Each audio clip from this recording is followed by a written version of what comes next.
요한복음의 말씀을 같이 보겠습니다. 요한복음 4장 23절에서 24절까지의 말씀입니다.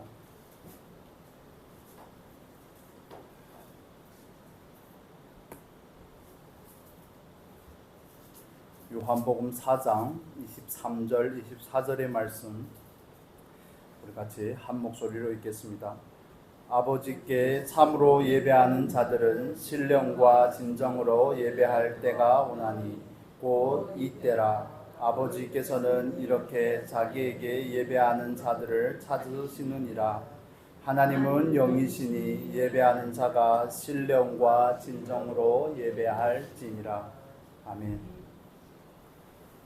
우리가 지금 교회에 대해서 나누고 있습니다. 오늘은 하나님을 예배하는 교회에 대해서 함께 말씀을 살펴보려고 합니다. 여러분 주보를 보셔서 아시겠지만 저희 교회가 추구하는 하나님께서 이 땅에 세운 모든 교회들은 각자 나름대로의 사명이 있습니다. 그래서 저희 교회는 하나님 앞에서 진리와 성령으로, 성령과 진리로 예배하는 교회를 소원합니다. 그리고 우리는 제자의 영성으로 표현을 이렇게 했지만 예수 그리스도의 제자가 되는 것을 소원합니다. 제자만 되고 말 것이 아니죠. 그 다음에 어떻게 해야 됩니까? 하나님의 나라를 선포하는 교회를 우리는 소원을 합니다.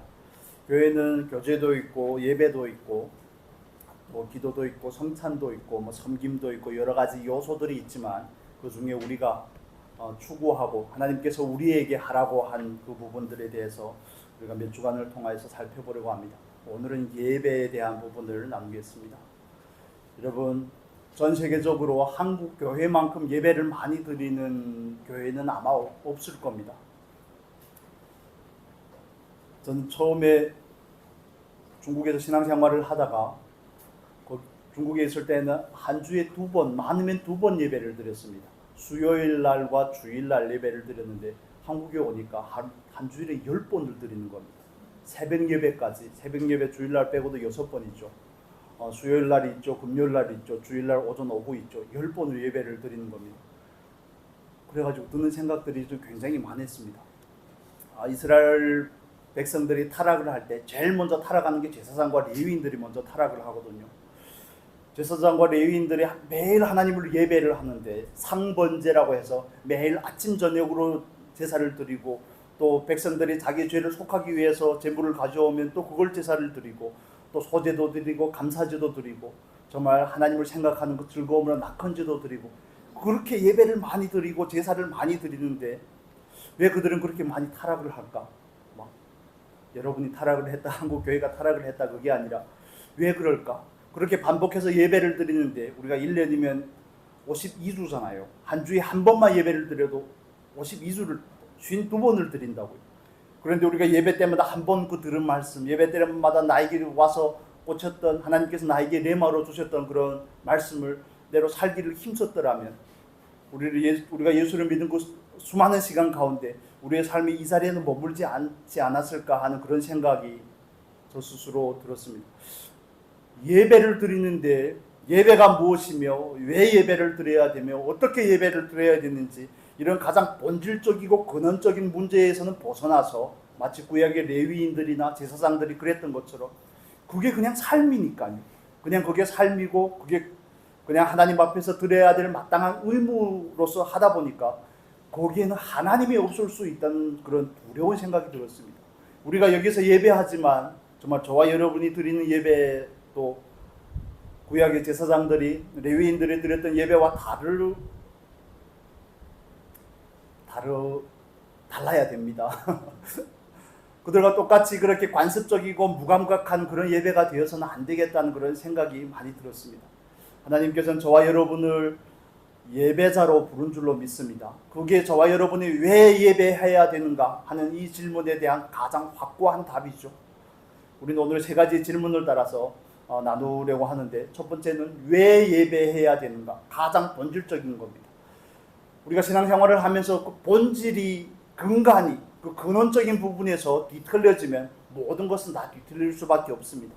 주일날에 교회를 나오면서, 수요일날에 예배하러 나오면서, 금요일날 기도하러 나오면서 하나님 앞에 나오는 자리마다, 예배하는 그 자리마다 나는 왜 예배하는가 하는 이 질문을 늘 가지셔야 되는 겁니다.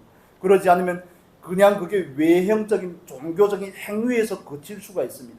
본질이 없이 안고 없는 찐빵과 같이 되는 겁니다. 그냥 그 행위는 있는데 거기에 깊이가 없고 거기에 본질이 없고 거기에 하나님을 향한 그런 사모함이나 만남이나 그 근원적인 요소들이 결여가 되면 우리는 그냥 자기 만족을 하는 겁니다. 하나님과는 전혀 상관없이. 그래서 우리는 첫 번째 이 질문에 대해서 생각을 해보려고 합니다. 왜 예배해야 되는가? 왜 예배해야 되는가? 이 질문에 앞서서 먼저 한 가지 우리가 수정을 해야 될 부분들이 있죠. 한국에 오니까 많은 어르신 분들에게서 제가 많이 들었던 표현인데 예배를 본다고 그러더라고요. 예배 보는 거 아닙니다. 영화를 보는 거지 예배를 보는 게 아닙니다. 예배는 드리는 겁니다. 예배한다, 예배 드린다 하는 이런 표현들이 맞죠. 예배를 본다는 것은 객관적인 입장에서 그냥 객이 되겠다는 거 아닙니까? 예배는 객이 되는 게 아닙니다. 객이 되는 행위가 아니라 손님으로 온 행위가 아니라 저와 여러분이 하나가 되어서 하나님과 하나가 되는 시간이 예배의 시간인 줄로 믿습니다. 그래서 예배를 보는 게 아니라 우리는 예배를 드립니다. 또 한 가지는 우리가 예배를 드리면 하나님께서 받으실 거라는 그런 믿음을 가지고 물론 나오지만 그러나 예배에 있어서 주체는 언제나 영원토록 하나님께서 주체가 되심을 여러분 믿으시기를 바랍니다. 내가 드린다고 그분이 다 받는 게 아니라는 겁니다. 그분이 우리에게 찾아오셔서 우리를 섬기시고 우리를 계시하시고 우리를 곁들이시고 우리에게 깨달음을 주시고 하는 그 모든 일, 처음부터 마지막까지 그 모든 일은 누가 하시는 겁니까? 예배의 주체가 되시는 하나님께서 하시는 겁니다. 우리는 그 하나님 앞에 나와 그분을 대면하고 그분 앞에 아련하려고 나오는 겁니다. 그래서 예배의 주체는 하나님이시라는 사실을 우리가 다시 한번 확인을 하고 가면 좋겠습니다. 하나님께서 그래서 예배의 중요한 것은 계시가 있어야 됩니다. 하나님의 계시가 있어야 됩니다. 계시가 있기 위해서는 하나님의 성령의 감동하심이 있어야 됩니다. 그러지 않으면 정말 우의독경이라고 그러죠. 어렵지 않죠? 우의독경이라는 것은 소교에 대하고 뭐라고요? 소교의 경리기가 되는 겁니다. 앞에서는 말하지만 그냥 내 귀에는 말이 소리는 들릴지 모르겠지만 그러나 전혀 깨달음이 없고 그 말씀을 통해서 하나님을 만남이 없고 그냥 지식에서 지식으로 전달이 되는 그런 예배를 우리가 원하는 것은 아닙니다. 예배는 정말 저와 여러분의 삶 가운데서 가장 중요한 요소임을, 신앙에서의 가장 근간이 되는 요소라는 사실을 우리가 다시 한번 확인을 하면 좋겠습니다. 예배의 주체는 언제나 하나님이십니다. 우리가 정말 찢기고 상처받고 회한이 가득한 그 모습으로 하나님 앞에 나와 그분으로부터 계시를 받고 그분으로부터 섬김을 받고 그분으로부터 채움을 받고 정말 다시 그 복음의 통로, 은혜가 통로가 되기 위해서 세상으로 파송이 되는 것이 예배의 행위거든요. 그래서 우리는 내가 드리는, 내가 주체가 돼서 하나님께 뭔가를 드립니다. 여기에 초점이 있는 것이 아니라 하나님으로 채우는 데 예배의 초점이 있습니다. 그래서 우리가 나올 때마다 하나님을 만나려고 하셔야 됩니다. 오늘은 어떻게 내 안에 하나님을 가득 채워가지고 갈까? 내 안에 하나님을 가득 채워야지. 내가 집에 가면 남편이 감당이 될 텐데, 아내가 감당이 되고 자녀들이 감당이 될 텐데, 그들에게 예수 그리스도로 나갈 수 있고 그들을 인격으로 정말 그리스도의 지체로 대할 수 있는데, 이 세상을 살아감에 있어서 하나님께서 주신 물질을 관리함에 있어서 청지기로 설 수 있을 텐데, 이런 근원적인 문제가 여기에서부터 시작이 되는 것입니다. 그래서 저와 여러분은 하나님 앞에 나올 때 설교를 들으러 나오는 것이 아니라 하나님을 만나러 나오는 겁니다. 설교라는 수단을 통해서 그 누군가가 드리는 특송을 통해서 기도를 통해서 봉헌을 통해서 하나님을 만나는 그 행위의 그 본질이 예배의 본질입니다. 그래서 그 하나님으로 가득 채워서 내 안에 정말 그분으로 충만해져서 이 세상으로 나아갈 때 우리는 비로소 자아를 이길 수가 있고 세상을 이길 수가 있고 마귀의 권세에 대적할 수가 있습니다. 그렇지 않으면 우리는 그냥 무능한 그리스도인이, 일개의 보잘것없는 그리스도인이 불과할 수밖에 없습니다. 소속은 그리스도의 소속이 맞는데 삶은 그리스도인의 삶이 아닐 수가 있다는 것입니다. 저와 여러분이 하나님 앞에서 정말 매번 드리는 그 예배를 통하여서 그리스도인이라는 그 정체성을 확인할 뿐더러 하나님으로 가득 채워지는 그 시간이 될 수 있기를 축복합니다. 우리는 하나님으로 채워야 되는 겁니다. 하나님으로 가득 채우기를 사모하시기를 바랍니다. 그래서 우리가 하나님 앞에 나올 때는 준비가 필요합니다. 준비가. 내 안을 비우는 준비가 필요합니다. 이 부분은 이제 후에 우리가 다시 한번 더 구체적으로 나누겠습니다. 그래서 이제 첫 번째 질문은 왜 예배하는가? 그 질문에 대해서 우리가 성경을 같이 참고하면서 답을 찾고자 합니다. 여러분, 안식일에 대한 규례에 대해서 말씀을 드렸죠. 성경에서, 구약 성경에서 하나님께서 이스라엘 백성에게 직접 준 말씀을 우리는 10계명이라고 그러죠. 613가지가 되는 계명을 압축한 것이 10계명이지 않습니까? 그 10계명의 말씀을 하나님께서는 2번 말씀하십니다. 2번. 한 번은 시내산에서 말씀을 하시고 또 두 번째는 모압 평지에서 모세를 통해서 다시 한번 되새김질합니다. 출애굽기 20장에서 처음에 나오고 또 신명기 5장에서 그 내용이 반복이 되죠. 그런데 거의 모든 내용들이 흡사하지만 그 안식일의 규례에 대해서는 두 가지 다른 점이 있습니다. 출애굽기 20장에서는 하나님 앞에 예배를 해야 될 이유가 어디에 있습니까? 창조와 구속에 있어서 거기에서는 창조에 대한 부분을 강조합니다. 하나님께서 여러분을 만드셨기 때문에 안식일을 거룩하게 구별하여 지켜야 될 이유가 된다는 것입니다. 첫 번째는 창조입니다. 신명기에 가서는 그게 구속으로 바뀝니다. 하나님께서 당신들을, 그냥 너희들이라고 표현을 할게요, 너희들을 종되었던 애굽에서, 바로의 종되었던, 세상의 종되었던, 마귀의 종되었던 그 애굽에서 구해낸 분이 하나님이시라는 겁니다. 그래서 저와 여러분이 하나님 앞에 나와서 예배하는 근거는 두 가지입니다. 가장 근원적인 근거는 하나는 하나님의 창조하심이고 하나는 예수 그리스도의 구속입니다. 우리는 그걸 다시 한번 확인하러 하나님 앞에 나오는 겁니다. 하나님 맞습니다. 하나님께서 창조주가 맞습니다. 하나님 맞습니다. 저는 보잘것없는 죄인이었지만 아담의 후손으로 이 세상에 태어나서 죄와 저주 가운데 죽을 수밖에 없는 그런 존재였지만 예수 그리스도의 은혜로 말미암아 그 구속으로 말미암아 제가 비로소 그리스도인이 되었습니다. 이게 저와 여러분이 하나님 앞에 나와 예배할 수 있는 정말 가장 근원적인 근거가 되는 줄로 믿습니다. 왜 예배합니까? 내가 뭔가를 얻기 위해서 예배하는 거 아닙니다. 내가 뭔가를 채우기 위해서 예배하는 거 아닙니다. 하나님께서 혹시 나에게 내가 예배하지 않으면 화날까봐, 나를 저주할까봐 주일날에 예배드리지 아니하고 어디로 뭐 놀러 갔다가 차 사고 난다고 옛날에는 그런 얘기를 많이 했죠. 하나님께서 우리를 협박하고 하려고 예배하는 것이 아닙니다. 저와 여러분이 하나님 앞에 나와서 그 예배하는 그 동기와 목적에 대해서 다시 한번 확인을 하면 좋겠습니다. 우리는 하나님 앞에 나와서 그분이 창조주가 되는 것을 인정을 하는 겁니다. 아버지 맞습니다. 하나님께서 하나님의 뜻과 섭리가 있어서 나를 이 땅 가운데 보냈습니다. 이 정말 70년, 80년이라는 생애 가운데, 삶 가운데 나에게 주어진 시간 가운데서 나는 하나님의 창조주임을 계속 시인하고 고백하겠습니다. 내 삶의 주권이 아버지에게만 있음을 나는 고백하고 아버지의 주권이 나를 굽히고 굴복하면서 살겠습니다. 그게 예배하러 나오는, 왜 예배하는가 하는 첫 번째 이유가 되는 것입니다. 여러분, 하나님께서 여러분 지으신 것을 믿습니까? 그것은 하나님의 나를 만드셨다는 것을 믿는다는 것은 내가 내 삶의 주인으로 살면 안 된다는 것을 전제로 하는 겁니다. 만들었는데 내 마음대로 한다. 그런 삶은 있을 수가 없죠. 두 번째는 구속이라고 말씀을 드렸습니다. 구속, 우리가 예수 안에서 구속을 받았다는 그 사실이 예배하기에 충분한 조건과 이유가 되는 줄로 믿습니다. 얼마나 감격스러운 일인지. 그 구속의 은혜가 저와 여러분 안에서 늘 새로워지면 좋겠습니다. 날마다 깊어지고 그 구속의 은혜가 날마다 정말 신선함으로 우리에게 다가오면 좋겠습니다.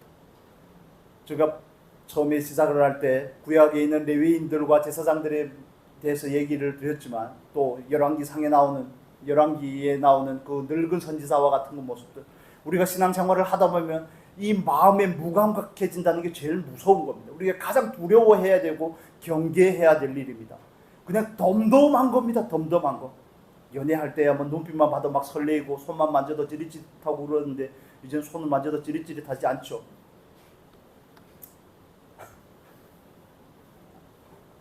하나님 앞에서도 마찬가지입니다.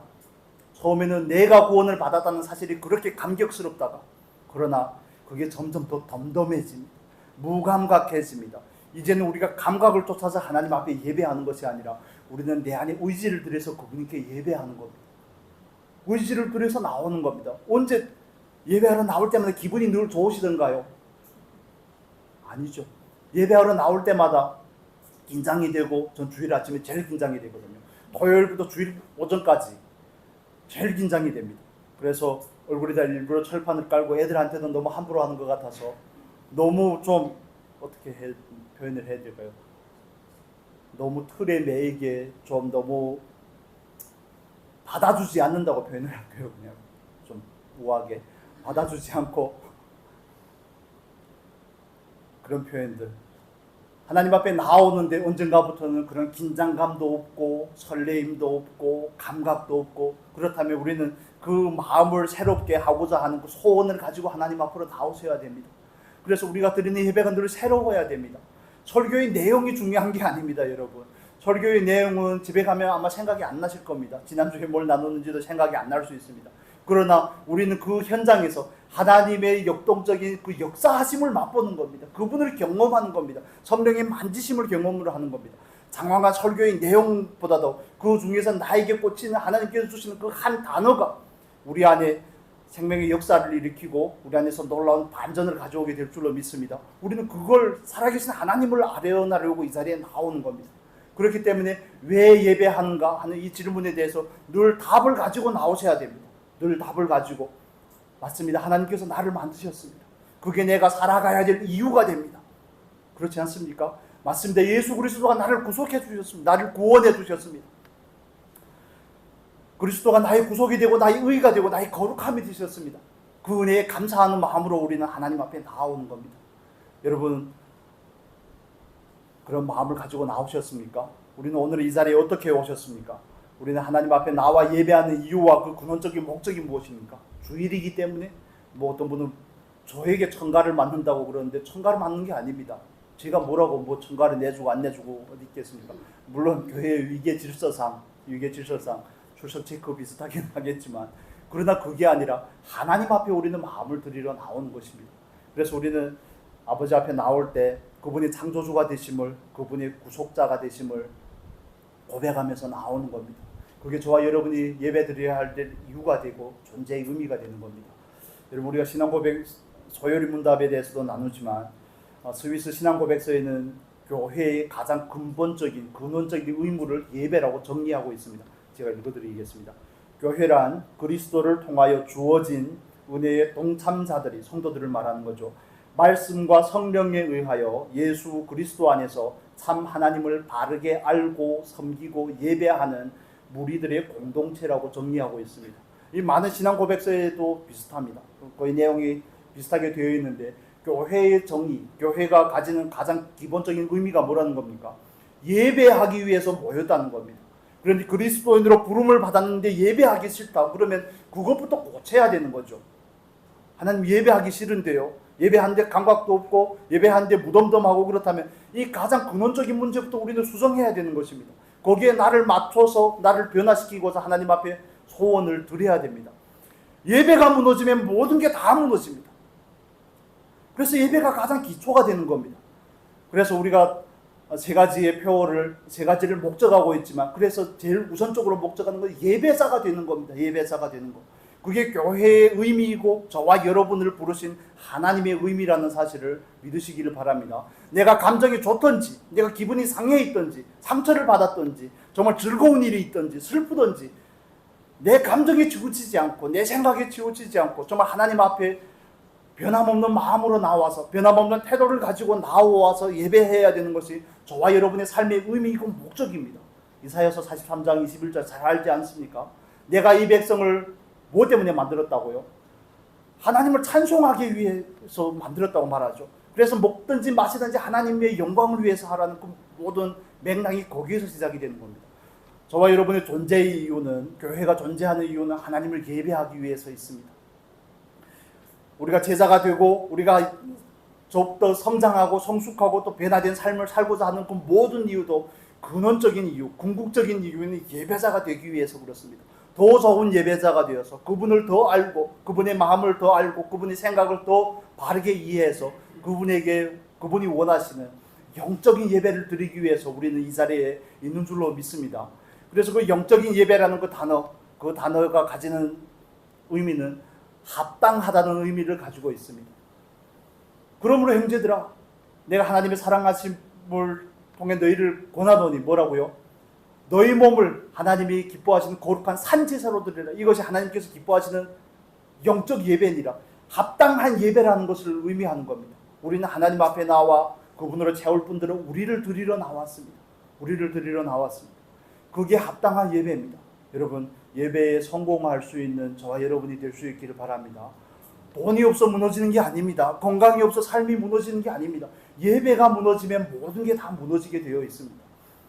여러분, 초기 교회가 313년 동안 예수님께서 탄생하시고 나서부터 교회가 형성되고 거의 그 300년 동안 콘스탄티누스라는 그 황제가 로마의 국교로 교회를 공인하기 전까지는 교회는 지하에서 예배드렸습니다. 산에서 굴에서 예배드렸습니다. 거기는 온전한 예배의 폼도 없었고 예배의 양식과 같은 이런 것들이 없습니다.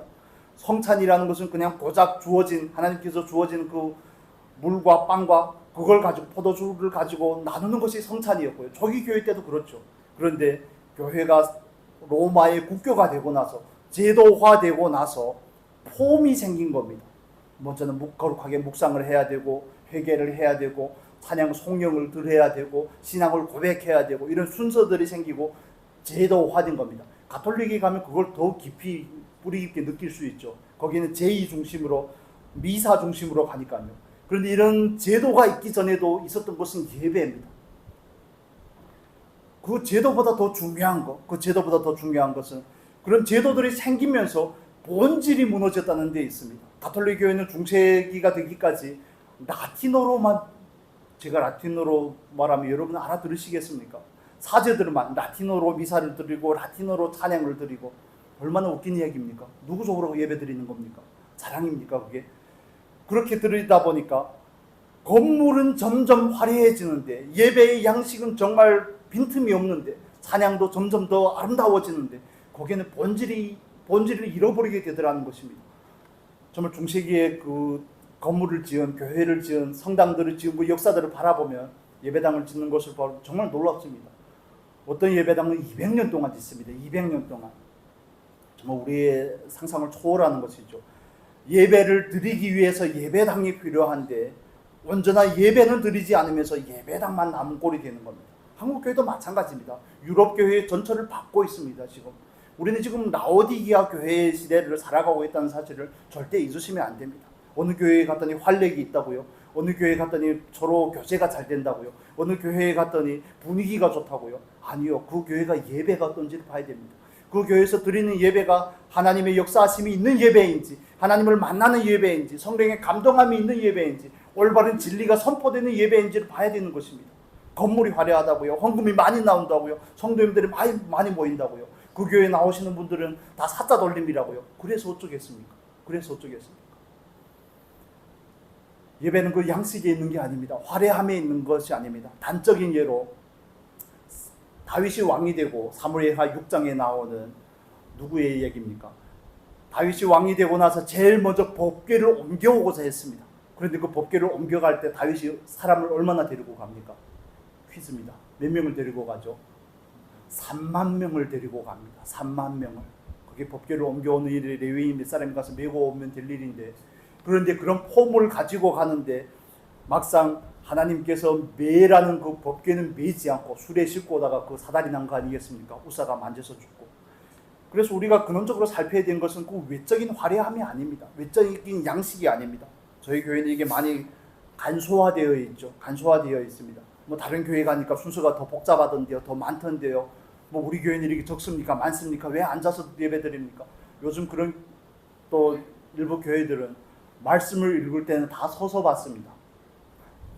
조금 이상하죠? 말씀을 읽을 때는 누가 이렇게 대독을 해줍니다. 대독을 해주면 하나님의 말씀입니다. 그러면 서서 받습니다. 선한목자교회, 뭐 분당무리교회 이런 다 알아줄 만한 그런 교회들은 그런 식으로 합니다. 물론 그 중심에서 나오는 건 좋습니다. 저는 그거 반대를 하는 것이 아니라, 예를 들면 우리가 그런 외적인 폼에만 자꾸 뭔가를 맞추다 보면 본질이 왜곡이 될 수 있다는 사실에 대해서 우리가 다시 한번 각성을 하시면 좋겠습니다. 다시 한번 깨어있으면 좋겠습니다. 왜 예배하는가? 이 질문에 대해서 여러분 확고한 답을 스스로가 가지실 수 있기를 바랍니다. 난 정말 그분의 창조주이심을 인정을 하는가? 그렇다면 내 삶의 모든 주권, 그분이 내 삶에서 마음대로 해도 좋다고 믿는가? 이게 그분을 창조주로 믿는 것이거든요. 그분이 나의 삶에서 나에게 대한 그 모든 대우에 대해서 나는 합당하다고 생각을 하는가? 그러지 않은데 하나님께서 창조하셨습니다. 하나님께서 창조주의이십니다.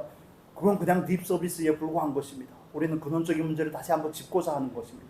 나는 과연 예수 그리스도가 나를 대신해서 십자가에 돌아가셨다는 그 사실이 감격으로 다가오는가? 신선함으로 다가오는가? 나는 그 사실을 묵상할 때마다 정말 내 영혼 안에는 즐거움이 넘쳐나는가? 영혼을 향한 소망으로 가득 차서 오늘을 살아가는 삶이 기대가 되는가? 저도 물론 늘 그런 건 아닙니다. 너도 뭐 맨날 그러냐 이런 질문을 하실 것 같아서 마음속으로 하고 계시는 것 같아서 그렇진 않지만 그게 우리가 회복해야 될 지점이라는 것입니다. 처음부터 너무 열을 내죠. 예배를 드려야 되는 것은 교회의 본질입니다. 그게 존재의 의미입니다. 그게 안 되면 존재의 의미를 상실하게 되는 겁니다. 그래서 우리는 어디에서 예배하든 그래서 예수님께서 사마리아 여인에게 말씀을 하시죠. 예배는 뭐라고요? 장소의 문제가 아니라고요. 그리심산이냐 예루살렘이냐 시온산이냐 그 문제가 아니라 누구에게 예배하느냐의 문제라는 것이죠. 하나님을 예배하느냐의 문제고 하나님 앞에서 그 예배의 때를 어떻게 여기느냐의 문제고 하나님은 그런 사람들을 찾으신다고 말씀을 하시는 겁니다. 그 요한복음 4장의 그 배경에 대해서는 자세하게 말씀을 드리지 않고 그 문제들만 살펴보겠습니다. 그래서 꼭 기억하시기를 바랍니다. 하나님의 창조하심이 우리가 예배를 드려야 될 이유입니다. 왜 예배하는가에 대한 질문입니다. 그분이 예수 그리스도의 구속이 또 우리의 존재의 목적이 예배함에 있다는 사실을 믿으시기를 바랍니다. 그렇다면 우리는 다른 한 가지 질문을 가질 수밖에 없습니다. 그렇다면 내가 매주마다 드리는 그 예배는 과연 받으실 만한가? 내가 드리는 예배는 하나님 앞에서 받으실 만한가? 과연 내 예배는 하나님 앞에 향기로운 제사가 되는가? 이런 질문을 가지실 수밖에 없습니다. 예배하러 나오는데 그 질문을 가지지 않는다면 우리는 어찌 보면 가장 중요한 것을 놓칠 수 있습니다. 단적인 예로 창세기 4장에 나오는 내 제사는 내 예배는 가인의 예배인가 아니면 아벨의 예배인가? 여기는 두 가지 요소가 작용을 하죠. 첫 번째는 사람의 문제입니다. 사람의 문제. 가인이 예배를 드리느냐 아벨이 예배를 드리느냐의 문제죠. 말씀 한 구절만 보고 가겠습니다. 잠언서의 말씀을 보겠습니다. 잠언서. 여러분 잘 아시는 말씀인데 우리 한번 확인을 하면 좋겠습니다. 잠언서 15장입니다. 15장 8절. 구약성경 926페이지.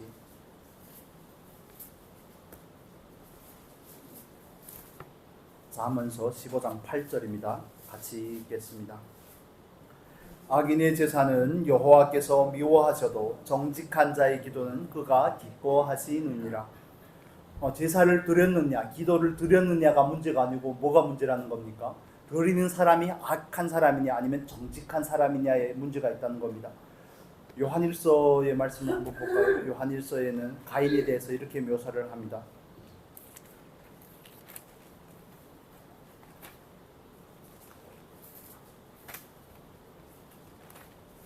요한일서 3장 12절의 말씀 보겠습니다. 잘 아시는 말씀인데 우리 한번 정리하고 가겠습니다. 요한일서 3장 12절 같이 읽겠습니다. 가인같이 하지 말라. 저는 악한 자에게 속하여 그 아우를 죽였으니 용고로 죽였느냐. 자기의 행위는 악하고 그 아우의 행위는 의로움이니라.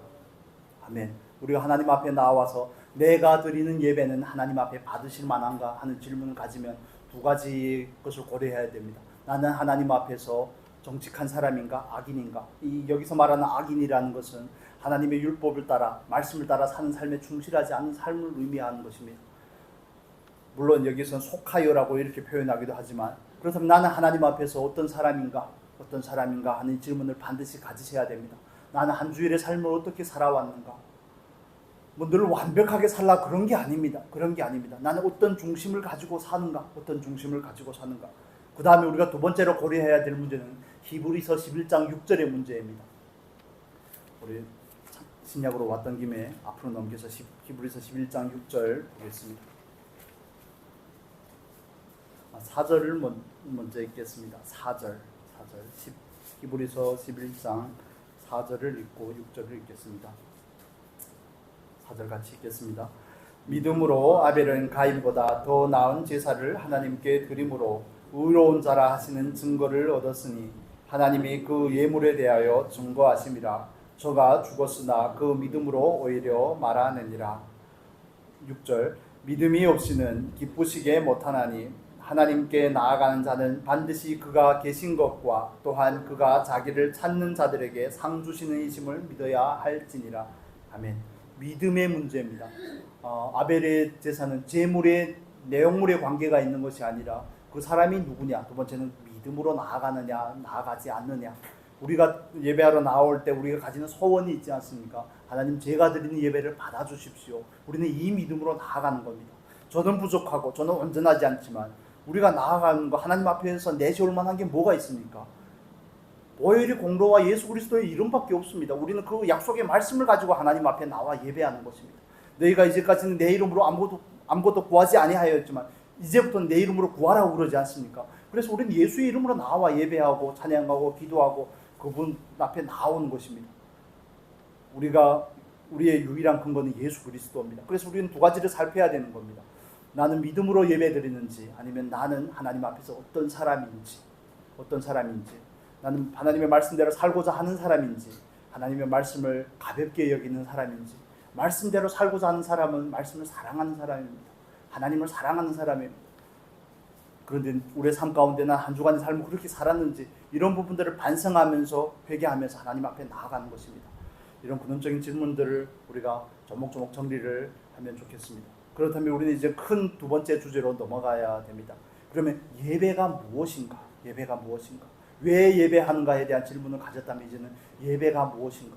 이게 중구난방으로 우리가 여기저기서 막 듣고 해서 알고는 있는데 좀 체계적으로 정리를 하면 좋겠습니다. 가장 확실한 방법은 성경에서 예배를 뭐라고 말하느냐가 가장 중요한 것입니다. 그렇죠? 내가 예배를 어떻게 느끼느냐. 한국이라는 이 문화 가운데서, 동양이라는 이 문화 가운데서, 유교 전통에 있는 이 문화 가운데서 내가 예배를 뭐라고 생각하는지.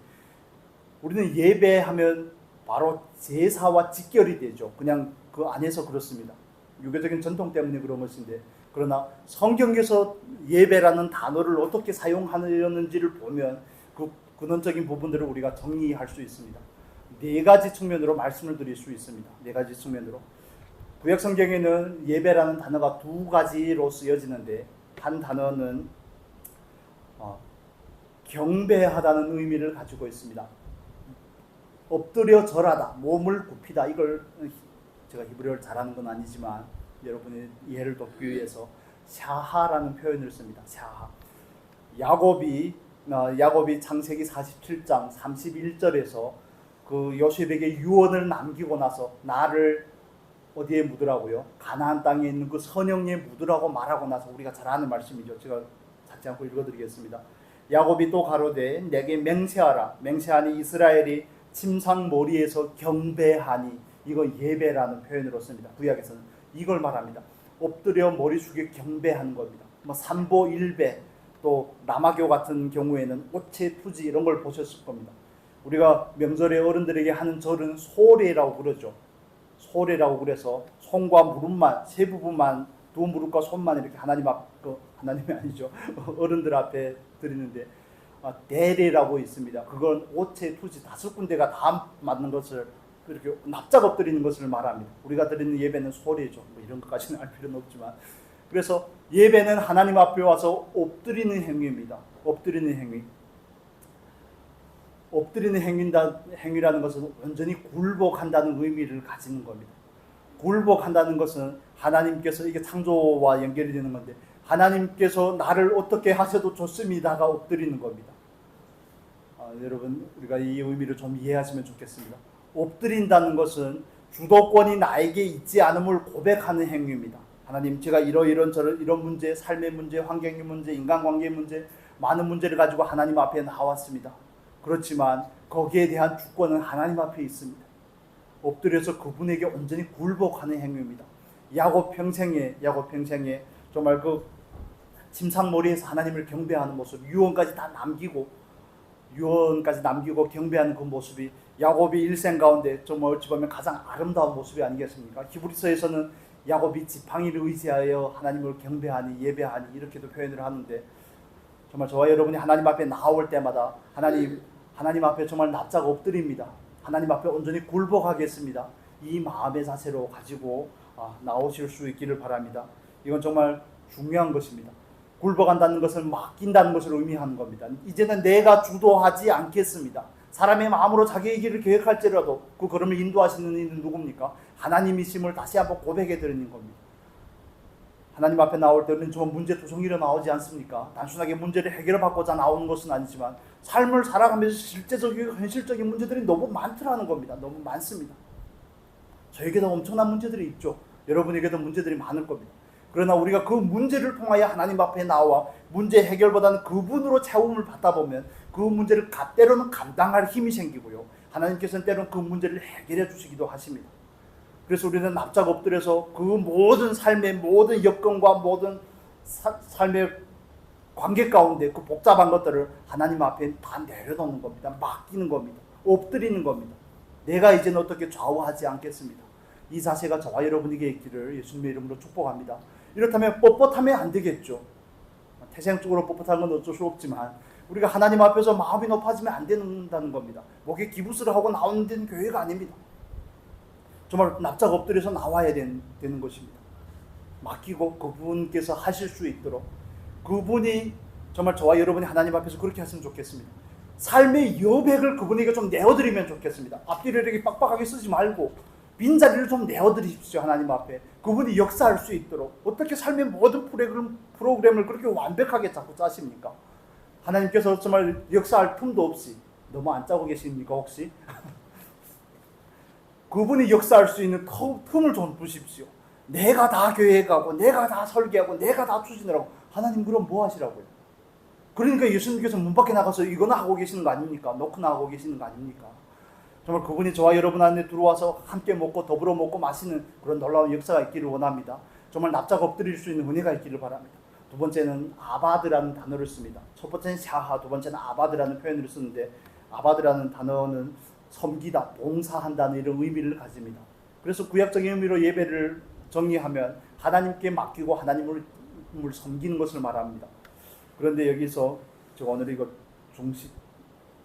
가장 강조해서 나누고 싶었던 부분인데, 이 부분이 자꾸 마음에 다가와서, 그런데 그 아바드라는 단어에서 파생이 된 것이 노예라는 단어가 거기에서 파생이 된 겁니다. 그 단어에서 노예라는 단어가 파생이 된 겁니다.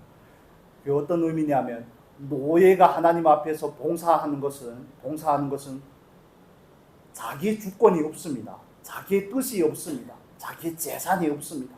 자기의 의견이 있을 수 없습니다. 그게 하나님을 예배한다는 뜻입니다. 그래서 우리가 하나님 앞에 나와서 내가 가진 뭔가를 주장하려고 나오는 게 아니라는 사실을 우리가 다시 한번 확인을 하면 좋겠습니다. 나는 그분께 속해 있습니다. 시간적으로 정리해 드릴게요. 나는 그분께 속해 있습니다. 나는 그분만이 나의 주권자라고 고백을 합니다. 나는 그분을 섬기는 것이 너무 당연합니다로 나오는 게 예배입니다. 여러분, 저와 여러분이 하나님 앞에 정말 그냥 당연한 권리로서 나오는 것이 아니라 의무로서 나오는 겁니다. 마땅히 해야 될 일이고, 이거 어떻게 말로 더 잘 표현을 하면 좋겠는데, 안에서는 알겠는데 어떻게 더 잘 표현을 할 수 없을까요? 예전에 그 광고가 갑자기 생각이 나네요. 자기에게 주권이 없음, 나는 그분께 속해 있음, 나는 그분을 섬기는 것이 내 삶의 의미임을 고백하면서 나오는 게 예배입니다. 그래서 예배는 결코 간단한 문제가 아니라는 사실을 여러분 우리가 다시 한번 확인을 하면 좋겠습니다. 우리는 하나님께 속한 사람인 줄로 믿습니다. 여러분 믿으십니까? 우리는 그분께 속했다면 그분 편에만 서야죠. 남의 편에만 서면 안 되지 않습니까? 대통령을 뽑아놓고 가장 안타까운 것이 뭡니까? 한국 사람인데 한국 일을 안 하지 않습니까? 마치 일본 사람 같습니다. 제가 보기에도. 여기까지만 하겠습니다. 소속이 무엇인지 전혀 분명하지가 않습니다. 전라도라서 그런 얘기하는 게 아닙니다. 일본을 찍었다고 해서 그런 걸 말씀을 드리는 것이 아니라, 정말 쓰고 먹고 하는 것을 다 여기서 주는데 남이 일을 하고 있는 거 아닙니까? 호세아서를 제가 이번 주에 읽으면서 그 표현이 정말 마음에 다가와서, 너희들의 제사 드리는 거, 먹고 입고 하는 것을 하나님이 정말 한탄하시면서 하는 얘기죠. 먹고 입고 의식주에 관한 모든 것을 제사거리까지 다 내가 줬는데 너희는 그걸 오히려 가져가서 우상에게 제사하고 있냐? 그게 하나님께서 이스라엘 백성들을 한 하나님의 마음이죠. 소속이라는 게 분명하지 않으면 우리는 이런 일들을 정말 밥 먹듯이 합니다. 여러분은 누구에게 속했습니까? 나는 또 누구에게 속했습니까? 우리는 누구에게 속했습니까? 우리는 그분께 속했잖아요. 우리는 예수 그리스도의 것이고 그분께 속했잖아요. 그분의 소유가 아닙니까? 그런데 어떻게 그분께 속해 있으면서도 하는 일은 세상 일이고 하는 일은 내 일이고 하는 일은 마귀가 기뻐하는 일이고 이런 일들이 어떻게 우리 삶 가운데 이렇게 빈번하게 일어날 수 있냐 하는 것입니다. 일어날 수 있죠. 일어날 수 있는데 그걸 전혀 자각하지 못하고 있다는 데 문제가 있고 자각을 해도 돌이키고 싶지 않다는 데 문제가 있습니다. 그러다 보면 점점 더 완고해집니다. 출애굽기에 나오는 그 바로마, 애굽의 왕인 바로마 완고한 것이 아니라 그 완고함이 우리 안에도 있습니다. 하나님 앞에서는 절대 포기하지 않으려고 하는 그 부분, 절대 내려놓지 않으려고 하는 그 부분, 그런 완고함이 우리 안에도 있지 않습니까? 그거 소속의 문제에 대해서 바르게 이해하지 못하고 있기 때문에 그렇습니다. 로마서 1장 6절 보겠습니다. 로마서 신약성경 로마서 1장 6절 같이 보겠습니다.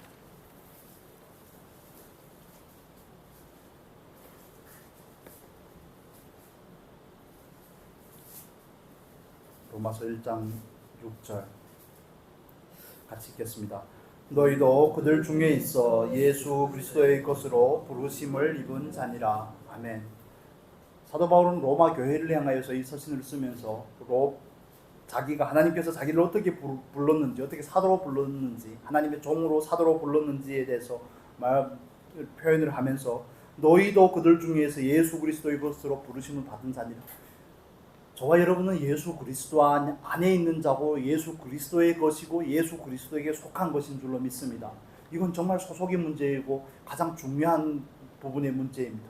하나님께서 이스라엘 백성들을 향해서 늘 안타까워하는 것이 그런 부분들이죠. 누구의 백성이냐 그겁니다. 언약을 체결할 때, 약속을 체결할 때 그 기준이 두 가지라고 말씀을 드렸잖아요. 나는 너의 하나님이 되고 너희는 내 백성이 되고 이게 언약의 기초입니다. 여러분, 저와 여러분이 하나님의 자녀가 되었다는 것은 이런 의미를 가지고 있습니다. 당신만이 나의 하나님이고 나는 당신께 속해 있습니다. 하나님께 속해 있습니다. 이 의미가 확고해지지 않으면 우리의 삶 가운데서 그분에게 속해 있고 그분의 것이고 우리의 주권이 없음에도 불구하고 하는 일들에 대해서 이게 정해지지 않으면 그 울타리를 벗어나서도 내 마음에, 내 지각 안에, 내 양심 안에 감각이 되지 않는다는 데 문제가 있습니다. 말로는 그리스도인이지만 사도교회처럼 사는 그리스도인들이 꽤 많습니다. 저와 여러분은 정말 그런 비참한 자리에 이르지 않기를 축복합니다. 라오디게아 교회 성도들처럼 뜨뜻미지근하게 사는 성도들이 정말 많습니다. 판단하고 정죄하는 것이 아니라 그게 저와 여러분의 표상이 될 수 있기 때문에 그렇습니다. 우리도 늙은 선지자가 되지 말라는 이유가 없거든요. 우리도 언젠가는 그 마음의 감격을 잃어버리면 우리도 그렇게 됩니다. 그건 소속의 문제를 늘 확인할 때만 비로소 깨어있을 수 있기 때문에 그렇습니다. 나는 누구에게 속했는가? 날마다 질문해 보십시오. 나는 누구에게 속했는가? 난 남편에게 속했는가? 난 아내에게 속했는가? 자녀들에게 속했는가? 아니면 나는 하나님에게 속했는가? 이런 근원적인 문제에 대해서 우리가 소홀히 여기면 이게 우리 안에 확실한 가치로 자리 잡지 않으면 우리의 삶은 그 가치를 따라 살기 때문에 내 안에 있는 가치를 따라 살기 때문에 삶이 소홀해집니다. 나는 가끔씩 이런 표현을 하며 이런 행동을 하는데 왜 전혀 내 안에는 자책이 없고 찔림이 없고 이런 부분에 대한 반성은 거기에서부터 시작이 되는 겁니다. 여러분, 우리는 예수 그리스도에게 확실히 속해 있다는 사실을 여러분 믿으시기를 바랍니다. 제가 읽어만 드리겠습니다. 고린도전서 3장 23절에는 너희는 그리스도의 것이요 그리스도는 하나님의 것이니라 이렇게도 표현을 합니다. 우리가 암송했던 고린도전서 6장의 말씀이죠. 너희 몸은 너희가 하나님께로부터 받은 바 너희 가운데 계신 성령의 전인 줄 알지 못하느냐? 너희는 너희의 것이 아니니라. 그 다음에 나오는 20절에서 그러므로 이 몸으로 어떻게 하라고요? 하나님께 영광을 돌리라 이렇게 표현을 합니다. 여러분, 우리는 어디에 속해 있는지 누구의 것인지에 대해서 날마다 확인할 수 있기를 바랍니다. 우리는 하나님께 속했습니다. 여러분은 하나님께 속한 사람 맞습니까? 우리는 그리스도인입니다. 끝이 안 나겠습니다. 신약에서는 또 두 가지 의미로 이 예배라는 단어를 사용하는데 간략하게 가겠습니다. 이것도 구약적인 의미와 비슷한데 입을 맞추다는 의미를 가지고 있습니다. 이건 경배하다. 이 말씀 꼭 보면 좋겠습니다. 마태복음 4장 10절의 말씀입니다. 마태복음 4장 9절 10절 같이 보겠습니다.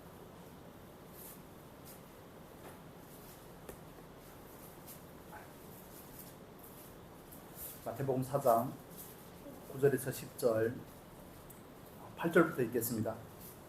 같이 읽겠습니다. 마귀가 또 그를 데리고 지극히 높은 산으로 가서 천하 만국과 그 영광을 보여 가로되 만일 내게 엎드려 경배하면 이 모든 것을 내게 주리라. 이에 예수께서 말씀하시되 사단아 물러가라. 기록되었으되 주 너의 하나님께 경배하고 다만 그를 섬기라 하였느니라.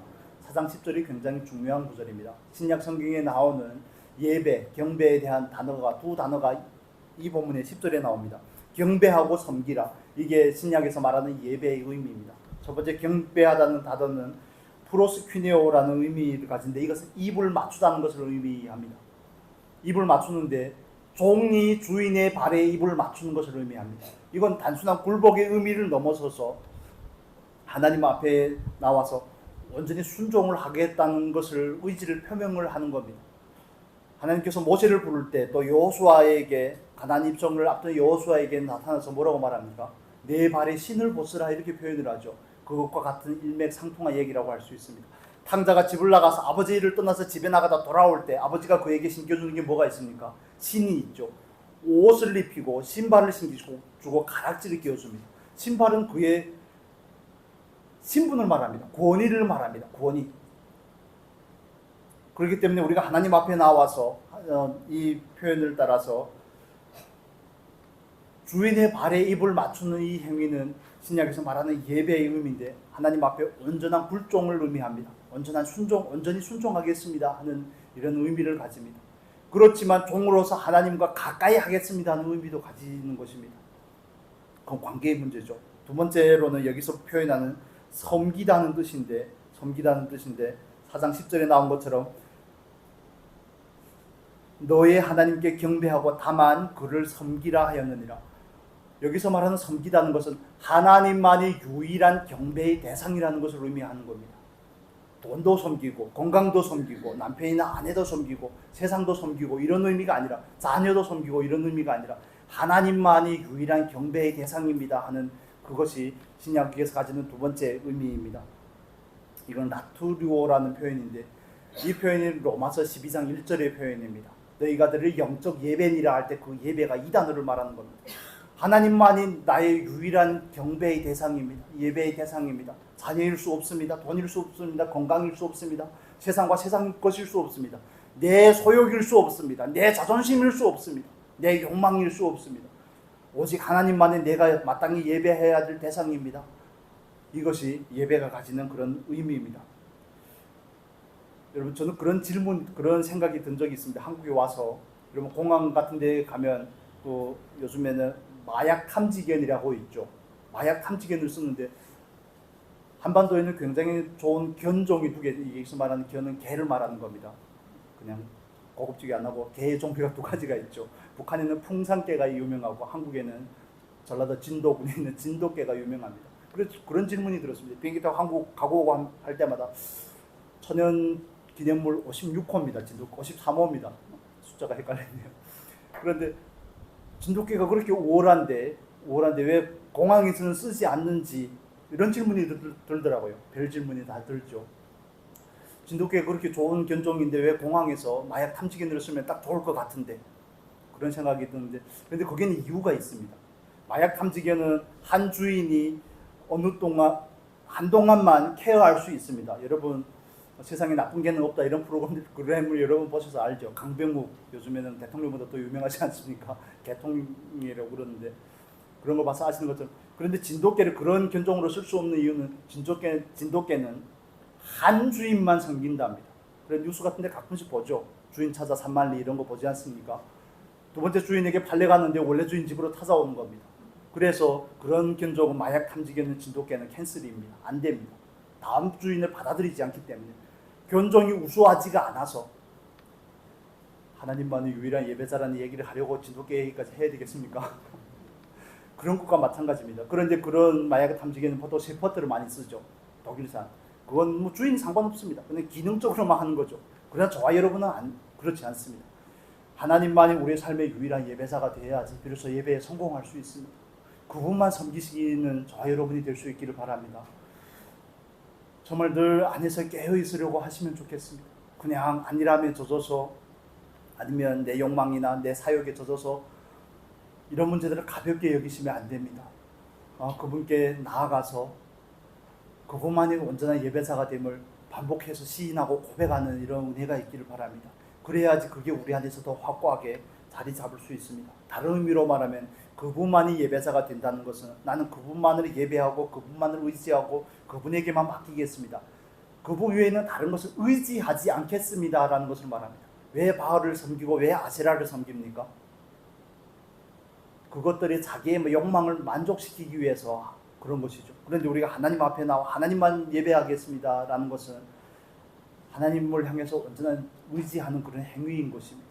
여러분, 그렇다면 우리는 내가 의지하고 있는 것은 무엇인지를 봐야 되는 겁니다. 여러분도 아마 저보다 연배가 훨씬 있으시니까 그런 생각을 하실 겁니다. 한국의 연금 구조는 이제 점점 바뀌어가고 있죠. 한국의 인구의 그 평균 연령이 60년대 때는 19살이었습니다. 중간 나이대가 그만큼 나라가 젊었다는 거죠. 그런데 점점 오다가 지금은 제 나이가 한국 나이를 통틀어서 중간 세대입니다. 옛날보다 20년이 거의 늘어난 겁니다. 제가 한국 나이로는 45인데 윤 대통령이 또 줄여줘가지고 43살로 하겠습니다. 근데 이게 지금 중간층이 되니까 태어나는 아이들은 적은데 점점 노령화가 되어가니까 연금에 대한 걱정이 있을 겁니다. 저도 걱정이 있는데 여러분 걱정이 없으시면 정말 믿음이 좋은 것이고요. 노후에 대한 그런 걱정들이 있는데 그럴 때마다 우리는 하나님 앞에 이렇게 질문을 해봐야 됩니다. 하나님, 난 정말 하나님을 믿는지 연금을 믿는지. 여러분 이해가 되십니까? 너무 삶에서 실용적인 질문이고 들으면 기분 나쁘다고 생각하지 마시고 하나님 앞에서 이런 근원적인 질문을 남편이 직장을 이제는 안 다닌다면 나는 어떻게 살아갈지가 걱정이 안 되십니까? 내가 몸이 점점 더 아파지면 어떻게 살아갈지가 걱정이 되지 않습니까? 그럴 때면 우리는 이 질문을 가져야 되는 겁니다. 하나님만이 나의 유일한 예배의 대상인데 나는 그분을 믿고 그분을 의지하고 그분에게 맡기는데 내가 그러면 남편을 의지한 것인가? 남편이 직장을 의지한 것인가? 건강을 의지한 것인가? 연금을 의지한 것인가? 여러분 이런 근원적인 질문들을 가지시기를 바랍니다. 제가 말씀을 나눌 때 이렇게 구체적으로 꼬집지 않고 그냥 원칙적인 말씀만 드리다가 오늘은 간만에 꼬집어 봤습니다. 여러분 정말 스스로에게 이런 질문들을 가지시기를 바랍니다. 말씀을 정리하도록 하겠습니다.